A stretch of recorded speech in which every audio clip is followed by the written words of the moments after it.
আমি যতটা চোখে দেখছি পুরো একদম মানে অনেক দূর অব্দি শুধু উঁচু নিচু ছোট ছোট পাহাড়। এখান থেকে মানে খুবই খাড়া সিঁড়ি দেখাচ্ছি, উঠে এসেছি অনেকটা। ভাই একটা আলাদা রকমই অ্যাডভেঞ্চার। আমার সাথে যে পুচকিও রয়েছে। This is the highest view point of Dalma hill. এখান থেকে কিন্তু পরেশনাথ পাহাড়ের অনেকটা ফিল আসছে মানে। এবং এই মন্দিরের ভিতরে রয়েছে একটি হনুমানজির মূর্তি এবং পুজো তোমাদেরকে নিজেকেই করতে হবে, কেননা ঠাকুর শিবলিঙ্গ। আর এখানে কিন্তু 2 থেকে 3 জনের বেশি ঢোকা যাবে না ভেতরে ঘুরতে। ওই দেখো গুহা, ওই মানে ওই ছোট্ট গুহা দিয়ে ওখান দিয়ে মানে নিচ থেকে আসতে হয়, আর এইখান দিয়ে বেরিয়ে এই বার দিয়ে আবার ওই সেই পাকা।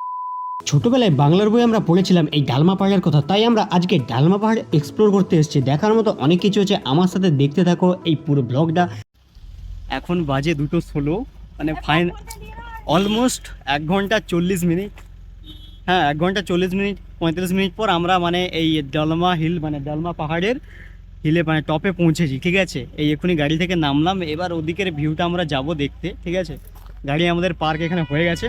সো এই হলো আমাদের গাড়ি থেকে নামার পরের ভিউ। তবে এটা আমাদের মেন হিলটপ নয়, হিলটপটা আরেকটু ওপরে উঠে মানে পায়ে হেঁটে উঠতে হবে, এবং সেখান থেকে ভিউটা আমি তোমাদেরকে দেখাবো।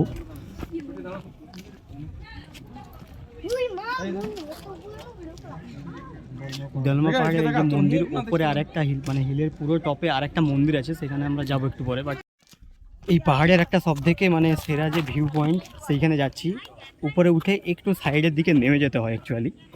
তো এখানে যাচ্ছি, ওখানে একটু ফটো তুলবার। ওখান থেকে মানে বাইরের যে এরিয়াটা, পুরো এরিয়াটা কিন্তু পুরো দেখা যায়। তবে আমরা যেহেতু 4 চাকা নিয়ে এসেছিলাম, আমাদের ভাড়া পড়েছিল শুধু 4 চাকার জন্য 600 টাকা এবং পার হেড 10 টাকা করে। কিন্তু তোমরা পায়ে হেঁটেও ট্র্যাক করতে পারো মাত্র 10 টাকা দিয়ে। উপর থেকে আমরা আবার একটু নিচে এসেছি, আর এইখানে থেকে মানে পুরো হিলটপ থেকে এই জায়গাটা থেকে পুরো এরিয়াটা পিছনে দেখা যায়। যখন আমরা পাহাড়ের কোল ঘেঁষে উঠছিলাম, তখন অনেক ধরনেরই বন্যজন্তুর বোর্ড আমরা নিচে কিন্তু দেখছিলাম, যেমন হরিণ, চিতাবাঘ, বন্য হাতি এবং সাথে ভিন্ন প্রজাতির বাঁদর। কি ভিউ ভাই! আমি এখান থেকে দেখা যাচ্ছে কিনা, বাট ফোনে দেখা যাচ্ছে না অতটাও, কিন্তু আমি যতটা চোখে দেখছি পুরো একদম মানে অনেক দূর অব্দি শুধু উঁচু নিচু ছোটো ছোটো পাহাড়। এখান থেকে এই এরিয়া থেকে কিন্তু দেখা যাচ্ছে। আর যেহেতু মানে প্রায় 2টো বাজে, মাথার উপরে একদম রোদ, তাকাতে পারছি না, বাট জাস্ট অসাম, সেরা ভিউ। আর এখান থেকে কিন্তু মন্দিরের চূড়োটা দেখা যাচ্ছে। উপরে যে একটা মন্দির আছে, শনি মন্দির, ওইখানে কিন্তু দেখা যাচ্ছে টপটা। আমি দেখাচ্ছি ওইটা, এই ফটোর এই যে ভিউ থেকে এই দেখো মন্দিরটা ঠিক দেখা যাচ্ছে। মন্দিরের ঠিক উপরের দিকটা দেখা যাচ্ছে। হ্যাঁ, ওখানে যাবো একটু পরে। তোমরা জাস্ট এই জায়গাটা চেক করো।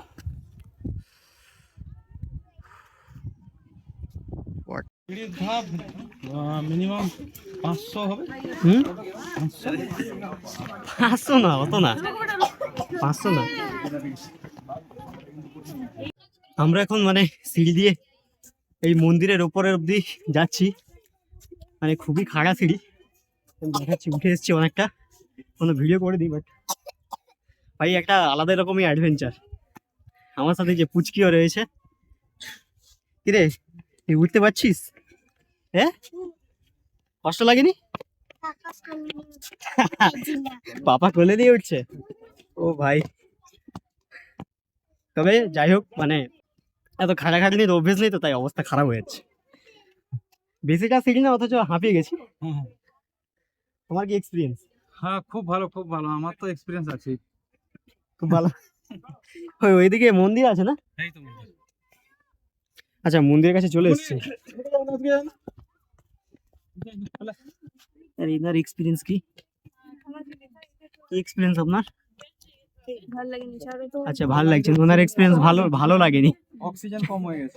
অক্সিজেন কম হয়ে গেছে। চলো মন্দিরে, চলো মন্দিরে।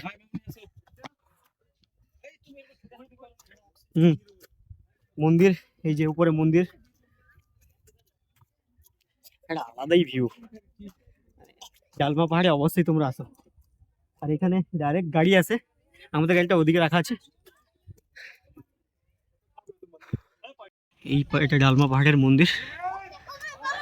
ও বাবা বাবা, পিছু আসবে। হ্যাঁ, কোথায় বাঁদর, কোথায়? ওই দেখো, ওটা ছুটাচ্ছে। ও আসুক না, ওকে এমন খেলা দেখাবো। বাঁদর খেলা দেখছো? সেই বাঁদর খেলা। আর ওখানে একটা ভিউ বয়েছে, মানে টাওয়ার আছে, যেটা মানে ওখান থেকে একটা ভিউ করার জন্য, মানে দেখার জন্য, ওয়াচ টাওয়ার। আর এটাই সব থেকে টপ, এই পাহাড়ে ডালমা পাহাড়ের সব থেকে top view point, top point. এখন মন্দিরে উঠছি, আমার সাথে ভাগ্নে উঠছে। আর actually this is the highest view point of Dalma hill. আরে কিছু হবে নি, বাঁদর আছে পিছনে, কিছু হবে নি। কি জায়গা, ওফ। কিছুটা এখান থেকে মানে সেই পরেশনাথ পাহাড়ের এটা এসছে, আমি ভিডিও দেখেছি, যদিও যাইনি পরেশনাথ। এইদিকে আয়। থাক, এদিকে থাক। ওটা ওয়াচ টাওয়ার আছে, ওয়াচ পেছনে ওই ওয়াচ টাওয়ার আছে, ওয়াচ টাওয়ার থেকে দেখা যায় ভালো জায়গাটা, পাহাড়টা। এখান থেকে কিন্তু পরেশনাথ পাহাড়ের অনেকটা ফিল আসছে, মানে যেখানে পরেশনাথ পাহাড়ের উপরে যে মন্দিরটা ঠিক এইরকমই, আর সেখান থেকেও পুরো পাহাড়টা চারদিকে দেখা যায়,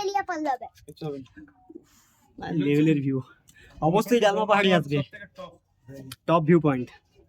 এবং এই মন্দিরের ভিতরে রয়েছে একটি হনুমানজির মূর্তি, এবং পুজো তোমাদেরকে নিজেকেই করতে হবে, কেননা এখানে কোনো পুরোহিত থাকে না। মানে অনেকটা নিচে গেছে, এখান থেকে দেখা যাচ্ছে, ওখান থেকে আবার টার্ন হয়ে সিঁড়িকে অনেকটা নিচে নেমে গেছে সিঁড়ি। তো এই সিঁড়ি দিয়ে এখন মানে প্রথমে উঠেছিলাম, আবার এই সিঁড়ি দিয়ে নামছি। আর একটা রাস্তা আছে যেটা সিঁড়ি না, যেটা মানে একদম ঢাল বরাবর উঠে গেছে সাইড হয়ে, সেই জায়গাটা ভালো, মানে সেটাতে সিঁড়ির মতো একটা কষ্ট হয় না। কিন্তু দিদি দাদাগুলো ওই দিক দিয়ে নেমে গেছে অলরেডি, আমরা আবার এই সিঁড়ি দিয়ে নামছি দুজন, ঠিক আছে। বেশ ভালো লাগছে। আর সিঁড়িটা এই জায়গাটা কিন্তু ঢাল টাইপের। চলো বাম সাইড দিয়ে চলো, এদিকে ঢাল।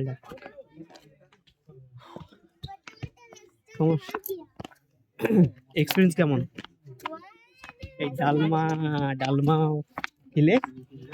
কেমন এক্সপিরিয়েন্স? একদম বাজে। কেন? আর এখানে এটা কি গুহা? যাও, এখানে একটা কেভ আছে, জুতো খুলে যেতে হবে।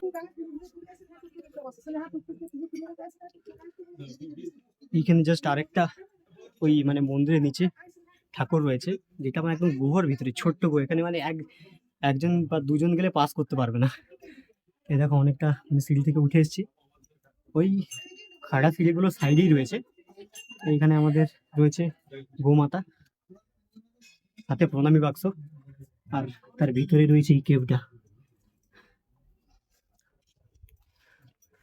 আমি জানি, হ্যাঁ দেখা যাচ্ছে, এই রয়েছে আমাদের ঠাকুর, শিবলিঙ্গ। আর এখানে কিন্তু 2 থেকে 3 জনের বেশি ঢোকা যাবে না ভেতরে ঘুরতে, অলরেডি 2-3 জন আছে, বাট আমি ঢুকলে আর পাস হবে না। আর উনি একজন ভেতরে যিনি আছেন পুজো দিচ্ছেন।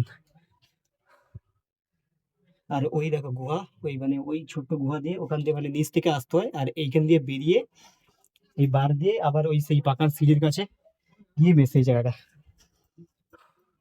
একটা আলাদাই অভিজ্ঞতা, কিন্তু জাস্ট হেভি। মন্দিরের পুরো নিচেই কিন্তু জায়গাটা, মানে মন্দির ওপরে, মন্দিরের ঠিক একটু নিচেই, মানে পাথর কেটেই মানে গুহাটা বানানো হয়েছে হয়তো, বা ভেতরে গুহা ছিল, সেইখানেই মানে শিবলিঙ্গকে স্থাপিত করা হয়েছে। হেভি জায়গা। চলো এবার নিচে যাওয়া যাক, অনেক টাইম হয়ে গেল, অলমোস্ট 3:30 বাজে। এবার আমরা এখান থেকে ফিরবো। এই সিঁড়ি দিয়ে নামছি, ওই দেখো পাকা সিঁড়ি, ওখানে এই পাকা সিঁড়ি দিয়ে একদম এবার নিচে নামবো। এই হচ্ছে সেই জায়গা, যে ওই গুফাটা যাওয়া, জাস্ট ওই জায়গাটা দিয়ে গুফাতে ঢুকে এই উপরের জায়গাটা দিয়ে বের হয়।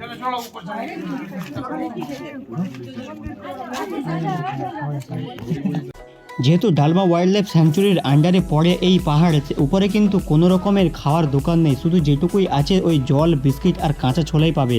তাই তোমরা যদি ওপরে ওঠো সাথে কিন্তু খাওয়ার নিয়ে উঠবে, নাহলে তোমাদেরকে খিদে পেটেই থাকতে হবে যতক্ষণ না তোমরা নিচে আসো।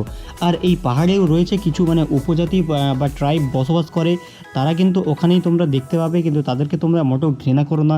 সো আমরা এখান থেকে নেমে এবার যাচ্ছি ট্রেন ধরার জন্য টাটা জামশেদপুরে। তো এবার বাড়ি ফেরার পালা। তো তোমরাও যদি এইখানে আসতে চাও অবশ্যই এসো, খুব ভালো লাগবে, খুব ভালো একটা জায়গা। তো দেখা হচ্ছে আবারও একটি অন্য ব্লগে। তো বাই।